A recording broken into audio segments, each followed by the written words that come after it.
Hello everyone and welcome back to another EV Geek Studio review. As always, I am Joel, he is Sebastian, and this is a 2026 Subaru Solterra Premium, courtesy of Subaru of Little Rock. Shout out to Landon and Alex over there for letting us borrow this puppy for a few hours. So Sebastian, this is kind of like a mini refresh, isn't it? Because the Subaru Solterra is not that old. Right. And it partners with Toyota, so a lot of the same specs and things you'll see on here will transfer over to Lexus and the Toyota BZ. So tell us a little about it, Sebastian. Yeah, so I'm kind of pumped about checking this out and looking at it. We drove the pre-refresh Solterra, and that car, I mean, it got a lot of negative press at launch, and honestly, a lot of it was deserved. You know, it was started at like $46,000. It had 220 miles of range. It just didn't do a lot of the EV stuff very well. Ultimately, it was a solidly, like, the interior was pretty solid. Built like, quality it was a comfortable, good car, but it was a really hard pill to swallow at 46 grand and then barely over 200 miles of range.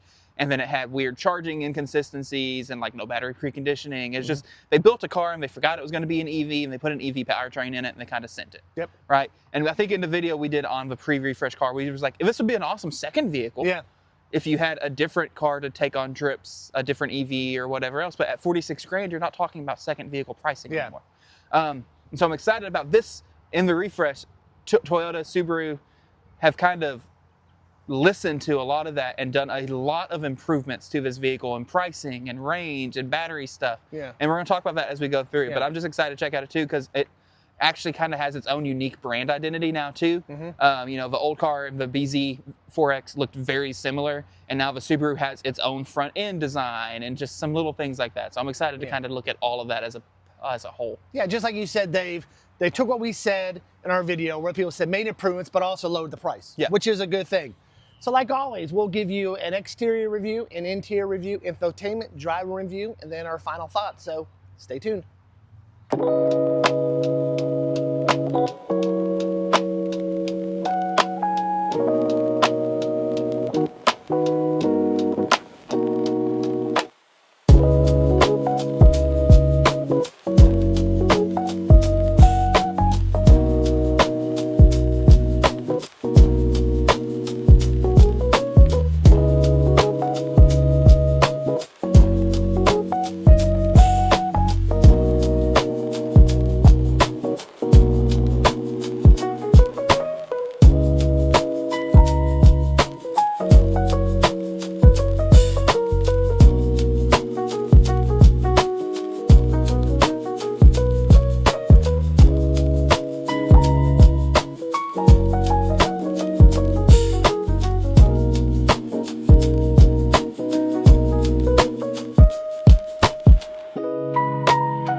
All right, Sebastian, why don't you give us a tour of this 2026 Subaru Solterra Premium? Yeah, so let's look at the front here. Just for a note, we did wash the car.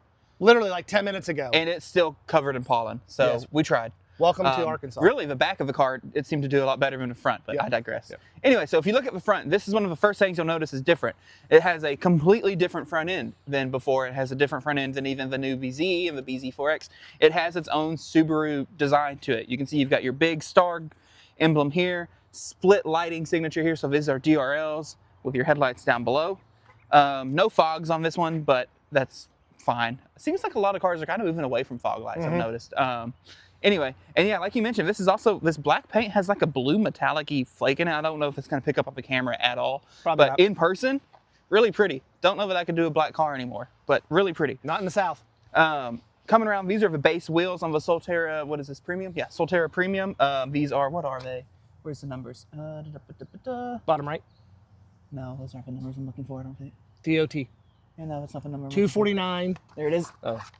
18. 18. Golly, gotcha. I had a hard time finding that. So 18s, but that's base wheel. Yep. Pretty unoffensive, pretty basic. It's got kind of that arrow design to it. Then you've got a kind of 5-ish spoke. Anyway, like it. One thing we did note, one of the things a lot of people complained about of the old car was all of this area was black plastic cladding, and you can see it is now actually body color painted. And see, I like the black plastic cladding, which is available, I believe, in the Tourings. Which is if you go up, yeah. Yeah. So anyway, I kind of do like this though, having a body color. I think it does make it look a little more clean, in my opinion. A little classy. But at the same time, it kind of takes away from that Subaru off-road vibe by not having it. Which, speaking of the Solterra, one of the things we always hear about when people who actually buy Solterras is like, yeah, but it's awesome off-road. And I was like, are a lot of you actually taking these things off-road? The Solterra is standard all-wheel drive. It has over 8 inches of ground clearance, which 8.3. It's 8.3. Okay, thank you. I couldn't remember the exact number. Anyway, and let's just talk about some of the things that are improved. So like I just mentioned, all-wheel drive still has 8 inches of ground clearance. The 2026, this is a base model. Before destination, $38,495. That's pretty good. If you remember, I mentioned back in 2024, and I think it was 2024 when they launched the Solterra. It was 2024, 2023. The base model started at 46 grand. And one of the other huge things, it had 222 miles of range. This now is at 288. So still under 300, but that's also because it's all-wheel drive. If you go look at the BZ, which is available front-wheel drive standard, that actually has over 300 miles of range. So you did mention this model here, only all-wheel drive. All of the Solterras are all-wheel drive. There you go. Which is not the true of the other EVs that Solterra is launching, like the Uncharted. Subaru, Uncharted is going to be, Subaru, sorry. Yeah. The Uncharted is going to be available at first with a front-wheel drive and the base trim, which gets you over 300 miles of range and all that. But all of these are all-wheel drive. Now, on the Solterra hierarchy, if you look at it, you'll see Premium, Limited, Limited XT, Touring XT. The XT in the name means it has more power. Gotcha. So this is like 223 horsepower, and the XTs are like 320 something horsepower. Also, there's people who like it too. This car actually has physical door handles. Has physical door handles. You can see it does have the proximity lock and unlock, power fold mirrors. I didn't actually realize that. Cool. Me in? Oh, sorry. I forget on Toyotas you just stick your hand in the handle. Anyway, I'll real quick just go ahead and let you take a quick peek at the. May not be unlocked the whole way. I'm sure there's a setting to do that. So I'm gonna hop in the back, as all y'all know, I'm about 6 So you can see, tall. even on the base model, you get leather seats. Yep. Oh, wow, surprisingly, A lot of leg room. a lot of leg room. Looks like you have decent headroom as well. I know you can't really show that to the camera, but you've got, looks like decent headroom. I got about 6-8 inches up here, almost a full fist. Would you say 6 or 7 inches? Sorry, I think that's over. 7, yes. I think that's over. Anyway, you got 2 USB-C ports. I like that they're very front and center, easy to see, as well as air vents. You got mat pockets. I mean, this is base model. You don't get anything fancy like heated seats back here. This is extremely roomy back here. But I'm shocked. It looks like you've got, plenty of room back there for sure. You pull down cup holders, little storage area. So yeah, and I drove over here. So this was seated for me driving over. So yeah. All right, I'll let you hop impressed. out. Cup here, you got some cup holders right there. So yeah. So one thing I'm noticing that the old car had, you remember the BZ and Solterra both had the weird little chutes off the back. They weren't like a full spoiler. They were just little like fins. chutes. Yeah. They're gone. Yep. I'm actually a little bummed about that. I thought that was a unique design A little more feature. air. Yeah, I know. That said, they're still doing the whole, our SUV is aerodynamic, so we don't need a rear window wiper. I don't agree with that. A mini little. Just something. You got a tiny little spoiler here, but you got to put wipers on the back of your cars, man. Yep. Especially that's a big window. Yeah, and it's going to be, I mean, it's already, you can see, we just went through a car wash and it's already dirty. Yep. Anyway, come around back, you can see, so you get slightly redesigned. This is not as different from the previous model. You still have these C-shaped lights that go kind of across with a quad. It's not a real light bar. You can see they do stop, but they're kind of mimicking that look. You can see you now get Subaru spelled out on the back. This is actually black on black. Some people like it. You actually said you would like it to be maybe silver or not black, but I actually kind of think it looks cool. Yep. And again, Solterra, symmetrical all-wheel drive. Like he said, all the Solterras are all-wheel drive. Yeah. We'll go ahead and hit the little button here. Base model still has a power liftgate. That's nice. Nice to see it. And for trunk space, you have a lot of room. A good amount of space back here. 63 cubic feet of cargo, if I said it, if I remember it right. I don't remember the exact number. If I'm wrong, someone will let me know in the comments. But you also still have a little bit of this underfloor storage area too. I think it's the first one I've ever seen. With it under. With it, well, not the under, but of like an actual like hard cover for your tow hook and all that. Anyway, you also get little grocery bag hooks. And what did it come with? On both sides. And I don't know if they all come with it, but this one does have the Subaru provided J1772 and CCS to NACS adapters, because that's right. This is NACS. Yes. Yep. And I like that they have the little Subaru logo on them. I feel like this is This might be the Electron adapter. It looks like it. I'm just curious if it says that's the anything one, on it, but it really that looks like the Electron, one I have, and I had the Electron one. The Electron CCS to NACS adapter. Anyway, or NACS to CCS, I guess. Whichever direction. So, I always get them backwards. all the new Subaru EVs coming out are all NACS supported, correct? Yes. Yes. Go ahead and close. I do like you can close the trunk, and you can also close and lock the vehicle from here. Cool. I don't want to lock it right now. We'll just close it. And the last thing we'll look at is, like I mentioned, this is NACS. Charge port is on the front right. Manual door. Yep. Love to see it. There you go. You've got your NACS port. They still are kind of claiming that 150 kilowatt peak DC fast charge rate, 10 to 80s in 30 to 35 minutes. They have, it seems, improved the curve, although not the peak. This is now a 74.7 kilowatt hour usable battery pack. I think it's like 77, 78 gross. But yeah, so they haven't done a huge improvement to charging other than just kind of improving the curve. And I think some of the limitations of the old car are gone. Like the old car, you could only do like 3 charge sessions in a 24-hour period and things like that. I think that should be gone and removed. Good. And there's a couple other little EV quirks that they fixed once we get on the inside. And we've said this about almost all the EVs we reviewed, even on our podcast episodes. That 10 to 80 in 28 minutes seems to be or 30 minutes seems to be a standard now. Where everyone in the US is targeting. Yes. So yeah. For better or worse. No front trunk. We won't even open it. It's just all mechanical fun stuff. But we'll take one final look at the front end, and then we can hop in and take a look at the inside. All right. Let's go hop in. All right. We're now inside. Sebastian, let's do a quick tour of the infotainment center on this huge screen. Yeah, well, we'll just do the whole interior. We'll sure. get to the infotainment here in a sec. So this feels very similar to the outgoing car. That said, since this is the base model, you don't get a glass roof or anything, and this dark, it does feel dark in here. Yes, it does. Because it has the black headliner with the black interior and all that. You ride so far up in your seats too. No, I'm sorry. I digress. Go on. But it's one of those, it's like some people actually prefer this. I'm a weirdo, I guess, in the light headliner category, but I see a lot of people that hate light headliners. So if so, perfect. They also redesigned this little portion just a little bit. We could talk about that here in a sec. This is just a little different. So if you'll remember before, you actually had cup holders over here, the one wireless charger, and then this little, or the wireless charger was actually down here. It's in this like little covered pad. Now you have 2 wireless phone chargers. That are front and center. Front and center, very easily divided, and they seem to work pretty decently, at least on the drive over. They're not cooled or anything like that. That said, you should have some passive airflow over them just because you have your vents right there. But I heard it make noise. It's beeping. There goes charging. Now she comes up on the screen and tells you that as well. And you have 2 of them, which is really nice to see. You still get the little twisty shifter, some buttons here we'll talk about. No digital mirror on the base model that is available on the higher trims. That said, it is a auto dimming mirror, which I love to see. You do still get full LED lighting in here. That's kind of an interesting design for your dome lights. But even like this mirror light is LED. Yeah, this car literally just came off the truck. Yeah, I like seeing it has 5 miles on it. Yeah, I like seeing though that it does have all LED because that is one area that a lot of automakers on their base models skimp out on. You can also see you have some ambient lighting up here, so it's set to green. I know. I don't know that it goes anywhere other than the front seat. I don't see me back there. Front dash, but it does. You also pointed out, so this looks kind of like a cloth, but it is actually a foam rubber material.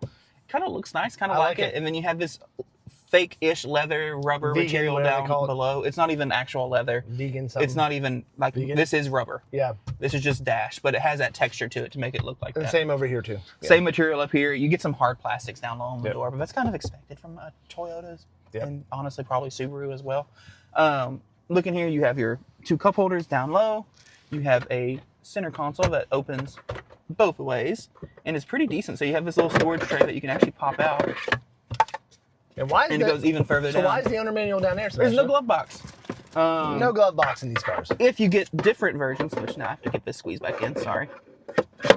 If you get the higher trim levels, there's no glove box, but instead this is a cloth panel and it has a radiant heater built in, which is actually a really cool tech, and I think more EVs need to do it. Because essentially, instead of using the battery to heat air, you're just heating a coil right there that's right above your legs, and it just radiates down to you. It's a little bit more efficient. The Lexus we reviewed had that. Yes. And the BZs have it, and I believe if you get higher trim level Solterras, you can get it as well.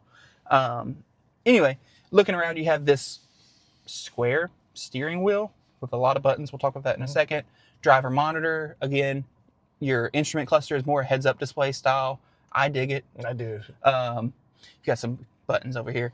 We can talk infotainment for a sec. So we are not the owners of the car. It's not registered, so it is asking for a subscription for navigation, so we can't really show you, unfortunately. Like if I come in here and I start trying to type, it'll come up and be like, subscription required. So we cannot highlight that in this video. That said, we used, it should be the exact same system that we saw in the RZ, which means, weirdly, no route planning, which is still a miss. Subaru, I believe, claimed that it's coming, but it's not here yet, and I don't know what's taking so long. You have your music sources over here on the left. I do like that it has quick access to all of these things. You can come up here and you can change between FM, AM, Sirius, and I believe, you have Apple Music and Amazon Music support as well built into the radio. Does this support Apple CarPlay? Yes. Good. And that's one thing I would like to verify. In the Lexus we drove, it did Apple Maps EV routing in CarPlay. And so same system, I would assume the Subaru does it as well, but can't know for certain. You have your little vehicle menu over here, so this kind of gets you into all your driver's assistance features, which it's Subaru. It has the full suite, eyesight support. So you got lane departure, parking assist, blind spot monitoring, rear cross traffic, whatever proactive driving assist means, pre-collision, you've got adaptive cruise, you got all the things. On the base model. On the base model.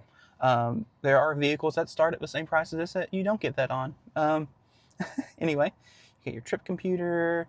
You can set up charging schedules in here. Nice. Preconditioning for the battery, new for 2026, should have been here the whole time, and it's on demand. I can just hit that button, and we are now preconditioning the battery. We'll just let that run for a little bit. Because we're currently at 22%, we might actually get a chance to go charge this thing. You have all-wheel drive in here, again, because it's standard, and this just shows you the power output of each wheel, if that was cool. You got tire pressures and just alerts, which there are no alerts, because it's a new car. You can look how to change the time, too. Oh, yeah, because it's wrong. It's still wrong. I think actually if you tap it, which is that easy, boom, boom. There you go. Now it's done. And then settings, you have all sorts of goodies in here. We won't go through all of these menus. I'm just going to try to remember the highlights that I noticed as I was poking it earlier. The bad news is it kind of all blends together at some point. Display, we could pull that up a little bit. Is it under customize? For what? I'll fast forward through this. Okay, so you have some buttons here. You can change your charge current. So you can set, this is your onboard AC charger. It is a 48 amp onboard charger, I believe, but you can limit it down in increments 8, 32, 24, 16, and 8. Nice. You also have your charge limit. So this is what percent you want to charge the battery to, down to 50%. You can also adjust your DC charge power. So I guess if you're really worried about battery degradation, you can actually go in and modify your charge curve to say, I don't want the car to ever do more than 75 kilowatts. Or I want to charge at bolt speed and do 50. I've never seen a car with a selectable charge curve before. That's very interesting to me. And then you can turn on or off battery cooling while charging, which I think is a silly feature. I don't know why you would ever turn that off. Meter. There's a couple of things in here that reminds you that it's a bit of a legacy automaker vehicle, but I digress. I saw it in here earlier, and I cannot remember. What are you looking for? Allow camera recording of driver's condition during traffic jam assist. Interesting. So it has the driver monitor here. I wonder how that plays into it. Where's that again? Right here. There you go. All right.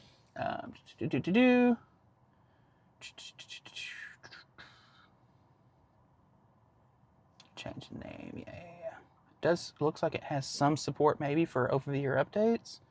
Daggum, I saw something. I was like, oh, that's neat, but I cannot remember where it was. Nope. It's not.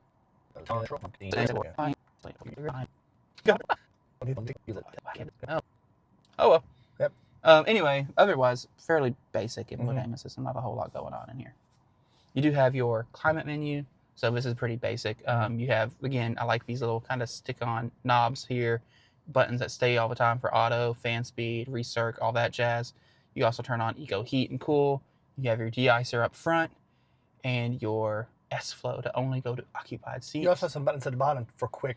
Yeah, for a quick defrost as well, which is nice. You also have this what looks like an app drawer, but it's not an app drawer. It is actually just some toggles. So you have your frequently used if you want to turn off driver assistance features, max heat, silent mode, more driver's assistance features, and more driver's assistance features.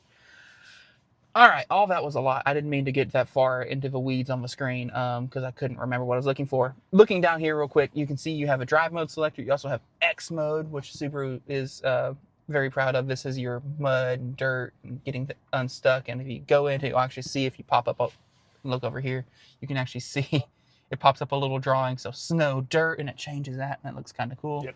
And then you can do it again, and now you have deep snow and mud. And if you're in gear, you get some buttons here for grip. Well, maybe. It's currently telling me stuff is unavailable. Maybe I'm doing it wrong. I'm doing it wrong. Anyway, Yep. You also have drive mode, so you can go into power and eco, and then just normal. Yep.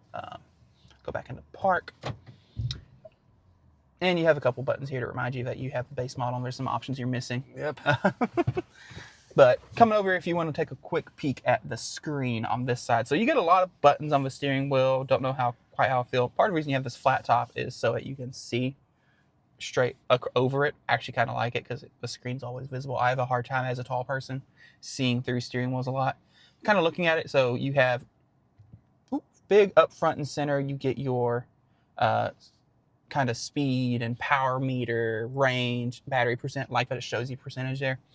You can hit this button and you get now the little side thing. So first things first, you get a trip meter. You also get a, you can swipe through, so you have kind of power consumption and then power consumption again, but different. You have your driver's assistance view and then a compass. You have media. You have more trip computers. Battery state of health, I like to see it. 100%. So good. Right now it's at 100%. And we saw this in the RZ we drove. That it's like if it hasn't driven far enough, it comes up and gives some crazy number for the last time it was updated. This car doesn't have 40,000 miles on it. It has 5 miles on it. And actually, I can just confirm. There you go. 5 miles on it. So don't know what's up with that. We saw that in the RZ as well. And alerts, which right now is telling us battery preconditioning is active. But other than that, pretty basic little screen up here. Not a whole lot else you can show. And the only other things on the steering wheel, so that's all controlled here. You have media, voice assistant, and all your driver's assistance buttons here. On the left, you have your cluster brightness and this little Odo trip, which again, very old school, but you can see it changes down there on the bottom left. So now we're in trip A, trip B, and then the odometer. Automatic, wow, this gimbal is going all over the place for some reason. Automatic high beams, headlight washer? Interesting. I don't know if you see that, but then you have your trunk, power fold mirrors, of course. Hi there. You can see the blind spot monitoring on the windows. You got blind spot monitoring up there as well, and otherwise, pretty basic stuff. You want to take it for a drive, Sebastian? Let's take it for a spin. Let's take it for a spin.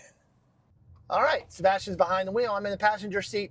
Sebastian, the first thoughts of driving this like 1 mile from where we were. Yeah, so I mean, we were barely did City Street. Yep. We'll get some more in a minute, but it seemed fine. It's about as quiet as you would expect something in this vehicle class to be. Mm-hmm. It's not overly loud or anything. There's not like a lot of roar or anything like that. It's just you get some wind noise, you get a little bit of road noise, kind of what you expect. It's got some good power delivery, and this is again the slower model technically. It's not the 6.3 0 to 60. I think.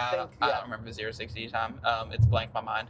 Anyway, out here on the highway again, you got some road noise, but not like a lot of wind noise or anything, and it's still fine. We're able to have a conversation, no big deal. I did connect my Apple CarPlay to it. I was trying to see. So the BZ and then the RZ, so the Toyota and the Lexus, both support Apple Maps EV routing. Okay. This does not yet. They're actually using, I didn't realize it, so you have like the way Ford does it on the Mach-E and Lightning, where it's all built into Apple Maps directly. Mm-hmm. And then I didn't realize that Apple Maps is able to actually integrate with your vehicle's app. Mm-hmm. And so it can use that and do it routing. It has the routing thing. So for the Toyota and Lexus, you have to have the manufacturer app installed on your phone, and then it'll do EV routing in Apple Maps. Subaru, I guess, hasn't gotten that part yet. Now, do all manufacturers do that, or is it still no? Just That's still just select. Full little Rivian. Little Rivian van. You guys can't see it because we don't have a glass roof to put another camera on. So you get one camera angle of us today because no glass roof. So enjoy. And I didn't feel like getting the other mount out to put it on the side. I'm going to turn on cruise control. Adaptive cruise control is on. We're down to 20%, by the way. Down to 20%. We're trying to see if we can run it down low enough to go charge it a little bit. Yep. I can see it's giving me my lane departure. Cool. What's this button do? Mode change is unavailable. Okay. Can't change mode while you're in driver's assist. Guess not. I can turn on and off my lane keeping though, and it's doing lane. You can tell it's actually doing lane centering. It's not just dumb lane keep. Tesla, take notes. Because, you know, the base Model Y, Model 3 no longer, or all of them no longer come with a full adaptive, like a full driver assist suite anymore, which is crazy. Because this is a $40,000 vehicle, and you get all of that stuff, and it's the same price as the starting out Model Y that doesn't have it. Anyway, that's wild to me. And they have some similar range-ish, especially for the all-wheel drive to all-wheel drive comparison. Okay, take control. Capacitive wheel. Do you see it? I'm surprised. You do a lot of these. Are more cars moving over to a capacitive wheel? Yes. Okay. Definitely does feel like it. I think it's probably a little easier for them to use, and it results in less complaints probably from their owners. One thing you don't still get that Toyota still doesn't seem to do, no one-pedal driving. Which, as an EV person, bothers me. I also know there's plenty of non-EV people that actually don't want one-pedal. It's a very polarizing topic in our videos. A lot of people out there don't want one-pedal driving. You do have regen. You can actually control the level of regen using these paddles here on the wheel, but it gets down to a certain speed and then it just rolls. You do get auto hold, which makes sense since you don't have one-pedal driving. You're going to need something to keep the vehicle from rolling off at a stop.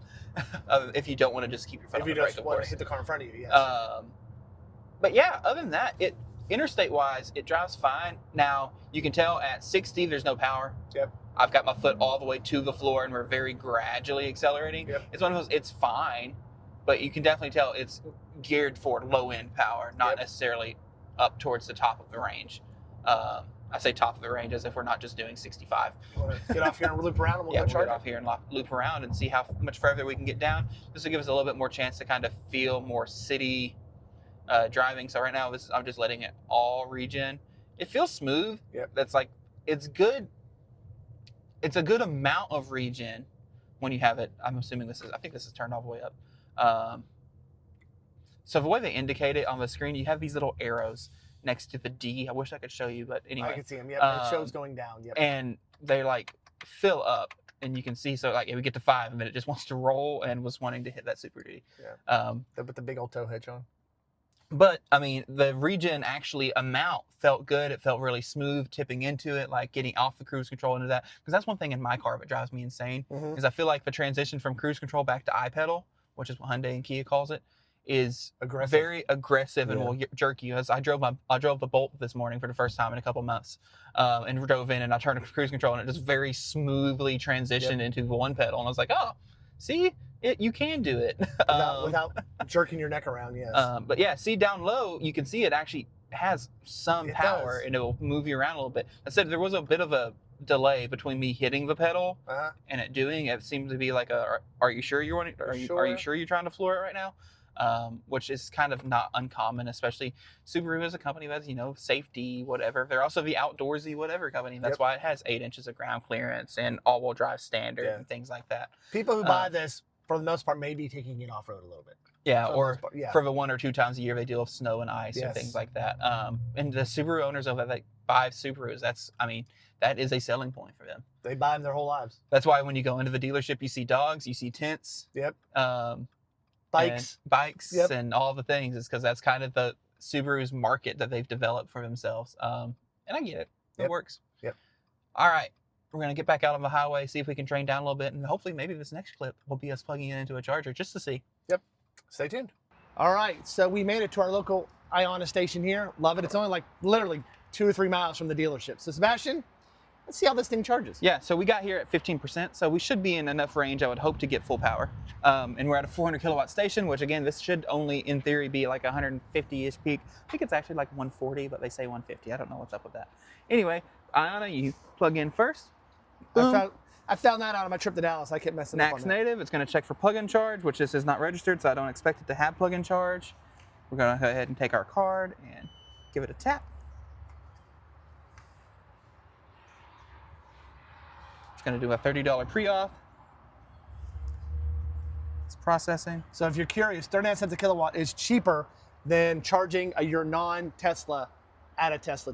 Or at least around here, yeah. Yes. Here we go, approved. I was seeing 46 cents when I charged my Tesla. Authenticating, preparing to charge.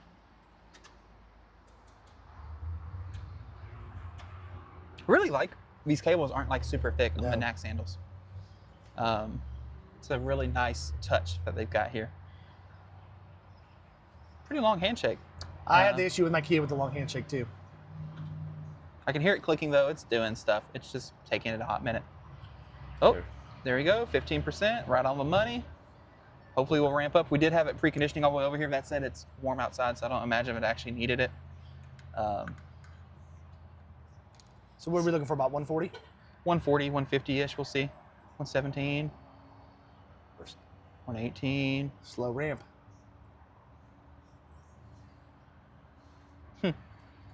Interesting. I'm curious. I want to get in the car and just see if the screen tells us any info about charging either. So as you can see on these Iona chargers, it tells you the energy being delivered, the charge time to 100%. Oh, no, so this is interesting. If you'll hop in the car real quick. So up to 120 on here. Yeah, so if you hop in, I actually like this. You get a little menu up here. Oh, and now it's telling us the door's open. Thank you, car. You lost it. Does it pop up if I turn the car on? Maybe because your door's open? Oh, it's thinking.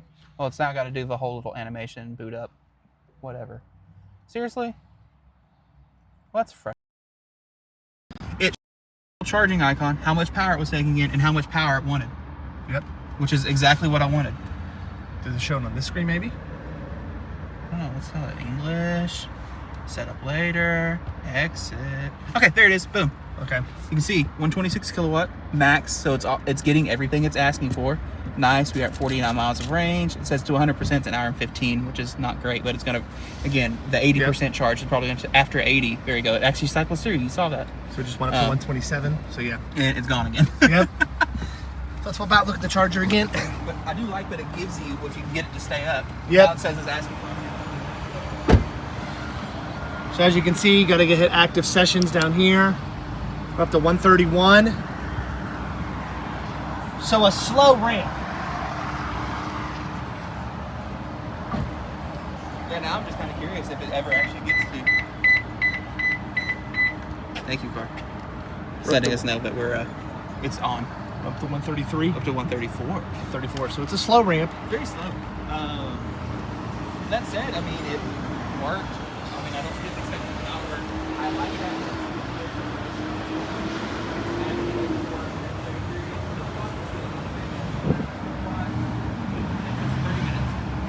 On the screen now that it's showing it. So that's about right, because we just hit 20%, so 80% would be 20 to 30 minutes. So yeah. So yeah, we'll let it rock a little bit more. I'm gonna run and grab a water. We'll see what it's at when we leave, but cool. All right, let's go grab a drink and we'll come back. Okay, so we decided while we sit here and charge, looks like we're pulling at 32%, 137 kilowatts. And that's all the car's asking for. I do like that it's, yes. Now, it's of course, now that we're not trying to record it, it's actually showing up on the screen where it's listing what the car is taking and what the max it could take at this percentages. 25 minutes to 80% right now. So that is as expected as what they advertise for us, which is good. All right, final thoughts. First off, these are very comfortable seats. I forgot to say that while we're recording. It kind of hugs you real nice. I really like the interior of this car. I really like how we have this kind of like foam up here. It feels like a Subaru. It's not like, you know, you feel when because we sat in one, you know, what did we sit inside was the Impreza? Yeah, something like that. We sat inside the Impreza while they were waiting for this, and it just feels, the interior, it feels like a Subaru, which is kind of who Subaru is marketing for. People who want an EVs, who like Subarus, it's an easy transition for them. I really like how, and this is a weird thing, I really like how the phone chargers are front and center. You don't have to reach underneath or find it. It's still accessible to if something dings on your phone, you're not supposed to, you could glance down real quick. Take a quick glance. You can quick glance down and see what's going on and things like that. So yeah, how did this drive for you, Sebastian? Yeah, so I mean, it drives like a lot like I remember the Subaru Solterra before driving, which is not a bad thing because I thought it drove fine for what it is, you know, a mid-sized crossover marketed towards families or whatever else. It's not like they're trying to market this as a performance car or anything like that. And I thought it drove perfectly fine in that regard. Don't know what that I think someone's throwing something in the dumpster over there.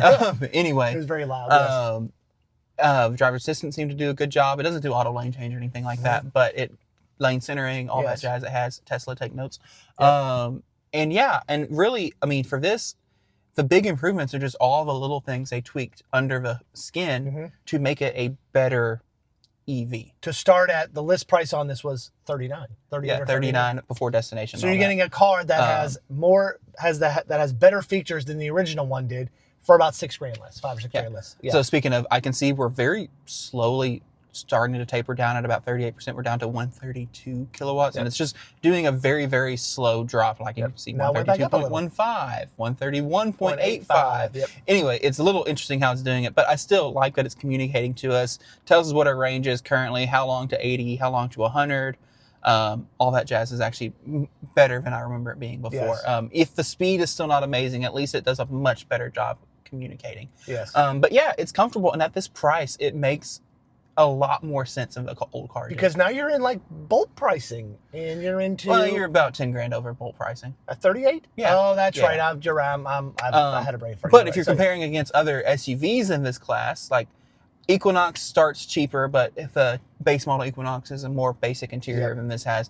The new Model Y standard is about 39, 40 grand. Yep. And that one's rear-wheel drive. To get all-wheel drive, you're into like 41, 42 territory, which I've mentioned earlier. Is like those cars are more comparable than you think, because I think the all-wheel drive Model Y standard only has 280 miles of range.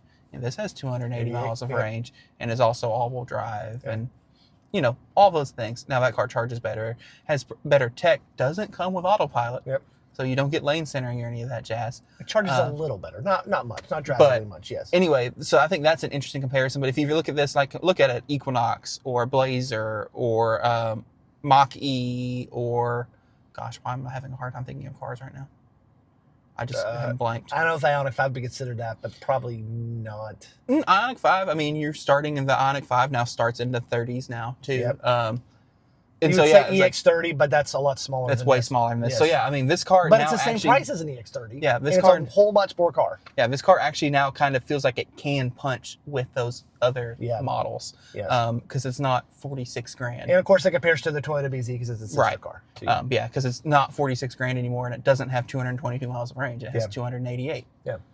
Which is a decent. It's a much more palpable number. You know, we just did that episode talking about, is 300 miles of range enough? Should there be more? Is less okay? Yep. And I've actually been surprised by a lot of the comments on the video saying that they're actually okay with their 280, 250 mile range cars, and it's worked perfectly. Because real world on the highway, that's 200, and that's when you got to get out. That's when you got to get out and walk. Yeah, that's 3 hours of 70 mile an hour driving. You're ready to stop anyway. Anyway, but yeah, I like this. I could see this is a car I could see my wife driving. Yep, she likes those little tinier cars and. This isn't even a tiny car. Yep. It seems like something that would be a good package. And for y'all that like to go biking and things like that, you could throw a bike rack on the back and go. All right, we'd love to hear your thoughts. What do you think about the 2026 Subaru Solterra? If you're an owner, we'd love to hear your comments. If not, just general thoughts. Also, don't forget before you leave today to subscribe, hit that notification icon. Also, consider becoming a paid member. It's just $5 a month. Helps us create content like this. Thanks for watching, and we'll see you again on another EV Geek Studio review. So long, everyone.